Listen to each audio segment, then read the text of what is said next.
بھئی آپ کے وزیر اعظم صاحب نے کچھ کہا ہے تو آپ جانیں، آپ کا وزیر اعظم جانے، ہم کیا کر سکتے ہیں؟ دعا کرو اللہ اس کو توبہ کرنے کی توفیق۔ صحابہ کرام کی اور خصوصاً اصحاب بدر کے بارے میں توہین ہو رہی ہے۔ میرا بھائی دعا کریں، یہ اللہ کی طرف سے امتحان ہے۔ بہرحال صحابہ کی توہین جو ہے وہ کفر ہے، کیونکہ اللہ نے ان کے حق میں فیصلہ فرما دیا رضی اللہ عنہم ورضوا عنہ۔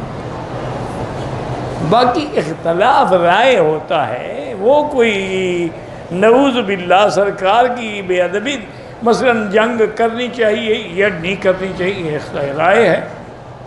جیسے احد کے موقع پر بعض صاحب نے کہا ہمیں مدینے کے اندر رہنا چاہیے، باہر نہیں لڑنا چاہیے، بعض نے کہا ہمیں باہر لڑنا چاہیے، اندر جانے کے کیا ہم کیوں ڈریں؟ تو یہ تو ایک اختلاف رائے ہے، یہ تو کوئی بے ادبی نہیں۔ اچھا، حضور پاک نے جن تیر اندازوں کو ایک دروازے پہ کھڑا کیا تھا جبل احد میں،